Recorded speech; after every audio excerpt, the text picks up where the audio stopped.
in Africa today are merely producers of raw materials for which the true benefit and value of our products are enjoyed by the North that process it. So in order for us to have a robust and sustainable economy, agro-industrialization and processing is indispensable. Our host, Japan, which is a highly industrialized country, can work with the African Union and Africa as well through TICAD to bring such technologies that will conform to Africa's produce so that our raw materials can be processed in Africa so that we would be able to have the right to be independent from the world market. We know the World Bank, the headquarters of the World Bank, but the World Bank doesn't fix prices for Africa's produce or the produce of the third world. The invisible world market every year forecasts prices for raw materials from Africa.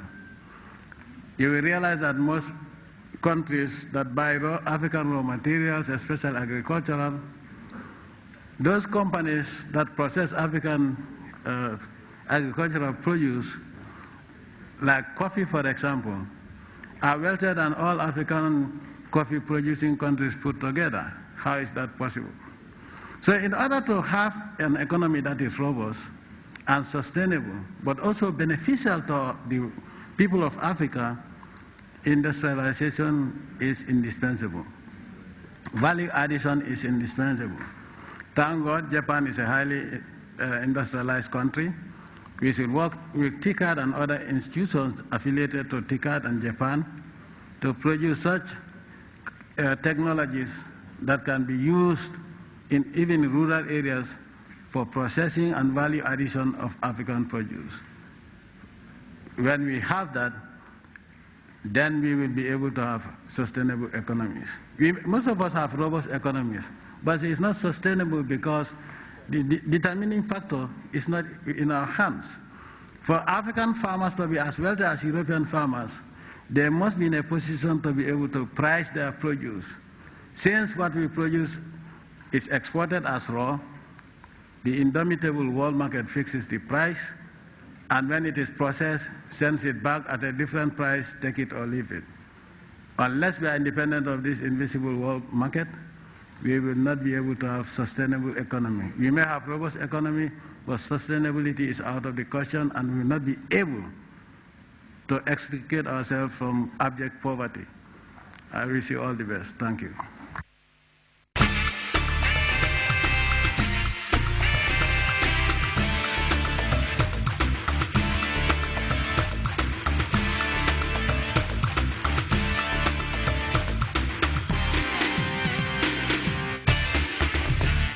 The month of May was a busy one for the president, and that trend continued into the month of June when he hosted a banquet in honor of his 48th birthday at the Coco Ozone Resort and Spa. The middle month of the year saw 2 cabinet appointments, one of which saw the president appoint Mamadou Sabali, a seasoned economist by trade, to the key position of Secretary General and Minister for Presidential Affairs. And on the twin inauguration, the Gambian leader spoke at length on key development issues. Even if aliens were to come and serve my government, and I realized that the alien from space is more committed to the welfare of Gambians than Gambians, I would appoint the alien to help me deliver this country from out of poverty into affluence, prosperity, and dignity.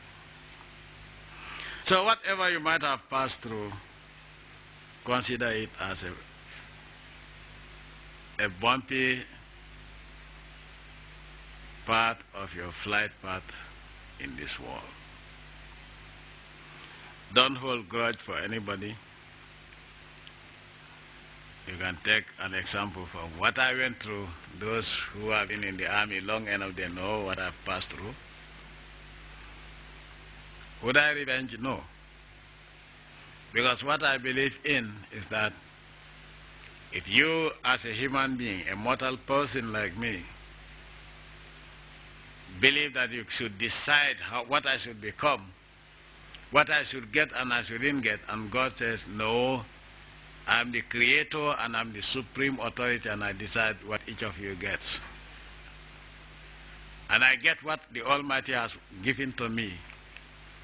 I don't think I will go back that low to take revenge for what you tried to, what you did by trying to prevent me from being what I want to be. That is victory, and that is faith, and that is godliness.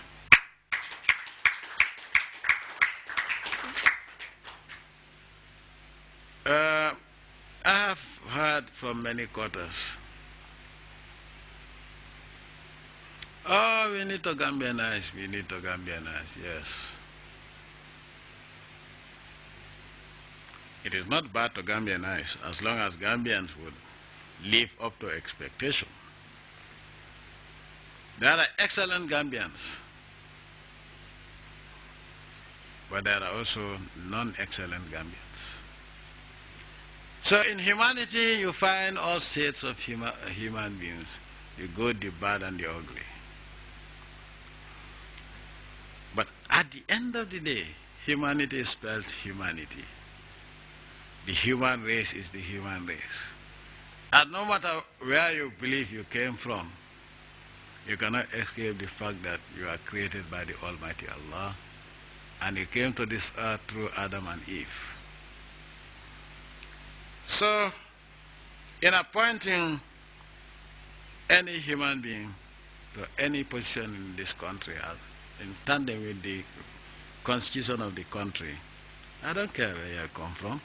What I care is your love for the country and your commitment to help develop this country, to make it a peaceful society, a prosperous society, and a God-fearing and law-abiding populace. That is the bottom line. With regards to Sabali, many a time I remember, each time, the story of the University of the Gambia is unique. And I don't think even the Gambian pen can really write the whole genesis of the University of the July 22nd revolution clocks 18 years, and President Jammeh spoke to Grts about the revolution that changed the country forever. And congratulate every African, every Gambian, and every true friend of the Gambian revolution. I thank the Almighty Allah for this occasion, and also the Gambian women and youth who have always rallied behind me and the ideals that I stand for, and contributed a great deal to the socio-economic development of this country, especially the women, most of the women. We should say thank God because from the last celebration to date, a lot of things, positive things have happened. We were able to cushion the effects of the crop failure to the extent that nobody starved. At least as far as we know, nobody died of hunger in this country, whereas in other countries it would have been a different story. Despite the fact that we faced such difficulty, we lost almost 60% of our export commodities, that's the grounds and others. We were able to stabilize the economy, though we dropped from 6% growth to 5 or 4.5% at varying parts of the period of the year. But you can also see that from the infrastructure platform, we have completed a lot of projects, and new projects have been started, and that is the Brikama Dasilame Dimbaya Road, and the other road infrastructure. Of course, also you see the streets of Banjul are being paved with concrete this time around, because every 3 years we have to redo the streets of Banjul because of the high water table. And of course also people may agree or disagree, but I think we have put in more capacity with regards to the energy sector